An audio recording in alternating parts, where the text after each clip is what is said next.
ఇప్పుడు వాళ్ళు ముందే ఏం కావాలి అది ఒక ఫుడ్ విషయంలో కావచ్చు, లేకపోతే రకరకాల ఏమేమైతే ఉన్నాయో వాటిల్లో వాళ్ళు సర్వే చేసి, సో దాని తర్వాత వాటిని మార్కెట్లోకి తీసుకురావడం, ప్రమోట్ చేయడం.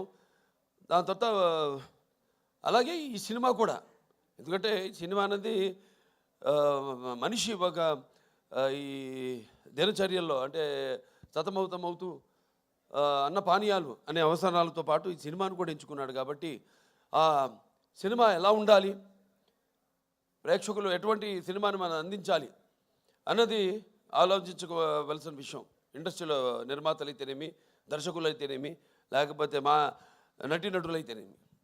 అటువంటిది దాని తర్వాత ఒక నేలకొండ భగవంత్ కేసరి అదయింది.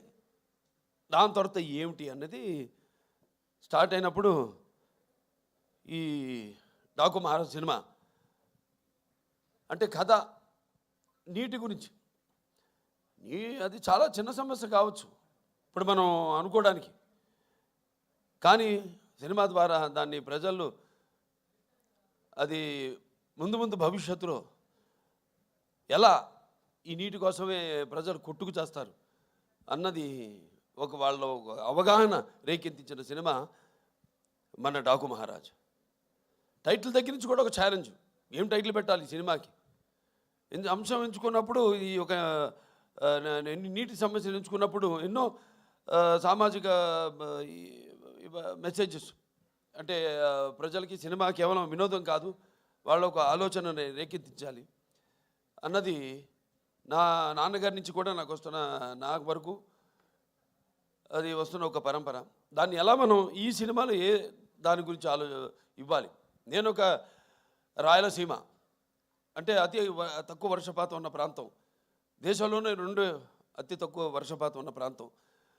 ఆ జిల్లాలో హిందూపురం ఎమ్మెల్యే నేను. ఆ ప్రాంతం యొక్క నీటి సమస్య అంతా తెలుసు. నాన్నగారి ఒక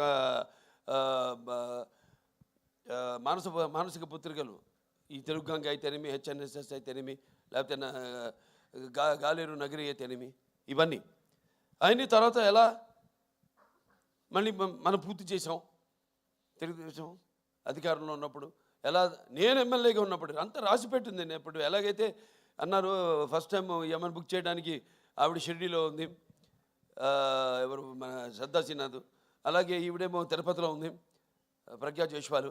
అలాగే ఈ నీటి సమస్య కరెక్ట్గా నేను ఎమ్మెల్యే అయినప్పుడే అది పూర్తి కావడం, నేను నా హిందూపురానికి నేను నీళ్లు ఇవ్వగలగడం. సో ఇదంతా అదంతా కాకతాళీయంగా యాదృచ్ఛికంగా జరిగింది. ఇప్పుడు ఆ నీటి సమస్య గురించి సినిమా తీయాలి అని ఒక ఆలోచన వచ్చింది. దాన్ని ఎలా ప్రజెంట్ చేయాలి మనం అనుకున్నప్పుడు రాజస్థాన్ ఎక్కడైతే ఏముంది, ఇక్కడ మన తెలుగు వాళ్ళు గొప్పతనం చాటుకుంటూ అక్కడ రాజస్థాన్లో కూడా మళ్ళీ మనం వాళ్ళు దుక్కుదున్ని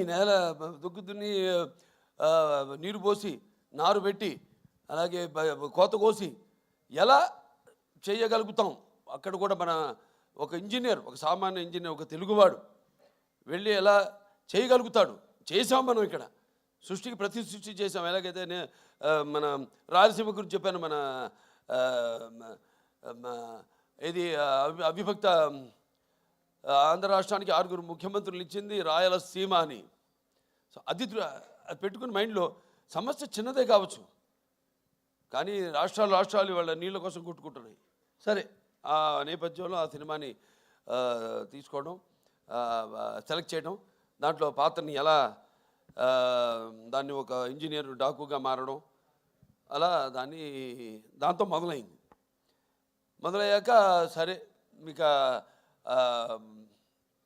సినిమా గురించి ఈరోజు ఆ సినిమాని అఖండమైన విజయాన్ని మాకు అందించి ఇవాళ